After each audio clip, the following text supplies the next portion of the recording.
welcome to Piece to Part. I am your host, Miss Ruby, and today's Friday. Here at Piece to Part, it means Fan Friday. That means I'm satisfying the request of one of my fans. Today, that request comes from one of my subscribers, Daniel Danes 101, who was curious about the lyrics in Fall Out Boy's song, Just One Yesterday, off of their new album, Save Rock and Roll. So, Mr. Danes, before I tell you my take on the lyrics, I'm going to tell you what some of the other Fall Out Boy fans think of the lyrics from Twitter.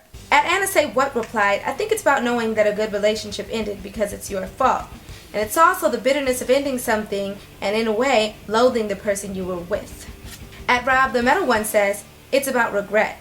Words that had been said in the past, and however hard he tries to let it all go, he still wants a do-over. On a scale of 1 to 10, I give this song a 9, and I'll tell you why later. Until then, let's get into these lyrics. I thought of angels choking on their halos, get them drunk on rose water. In this visual, Patrick Stump expresses his rage for someone that he obviously thought was heavenly at one point. Angels don't choke on halos, they wear them. Rose water is used for religious purposes amongst a number of holy rituals, not for intoxication. Saying these lines is like telling a race car driver you envision him crashing into a wall at 100 miles per hour. Just evil. See how dirty I can get them, pulling out their fragile teeth and clip their tiny wings. Just more vandalism and evilness. Anything you say can and will be held against you, so only say my name, it will be held against you. This is why I began my breakdown with a metaphor of a court hearing. He's basically calling her out like, oh, I just want to kill you, you evil trick. Now say my name. Say it.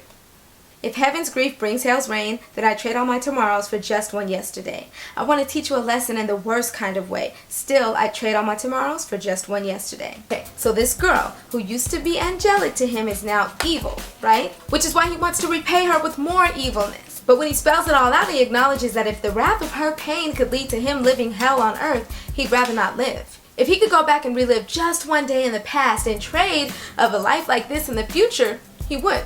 Even though his flesh is craving revenge in the worst way, in his spirit he just wants a do-over. If you listen to the backgrounds in the hook, you'll hear foxes singing, I know I'm bad news, I saved it all for you.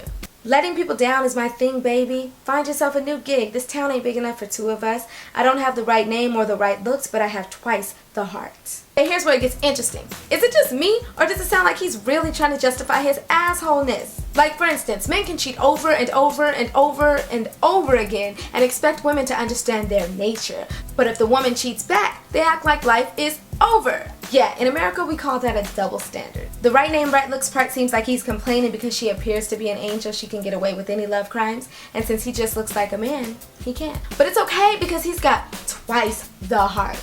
Let's see what she has to say about it though. If I spilled my guts, the world would never look at you the same. I'm here to give you all my love so I can watch your face as I take it all away. Okay, the if in that first sentence tells me that throughout their struggling relationship, she was likely the one who held it all in, and then one day she just snapped. I guess that's the difference between men and women. Men, they bark and then bite like dogs when they got it out for you, so you always know what to expect. Women, on the other hand, are more like snakes when it comes to revenge. You may not see or hear us coming, but when we bite, it can be fatal. Anyway, if she told the world the extent of the damage he'd done to her, he wouldn't appear as innocent anymore. But rather than tell all, she's going to do all that she can to break his heart. It's called strategy.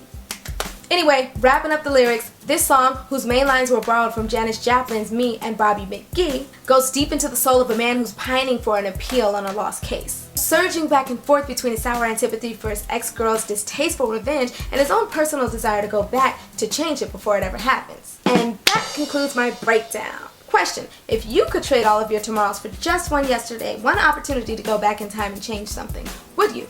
And why? Second question: whose side do you take in this case? The man's or the woman's? As I said in the beginning, I give this song a 9 because it's a nice duet of the genders offering opposing sides of a sad, sad tale. The bridge and hook are catchy, the lyrics are deep and extremely relatable, but they're also quite equivocal. For what it is though, it's almost perfect in my book. But go listen to it and tell me your rating, alright? Thumbs this video up if you learned something, subscribe if you want to see more, but make sure you don't go until you leave your piece in the box below. Thank you all for stopping by Piece to Part Music, and until next time, it's Miss Ruby signing off. Did you hear it?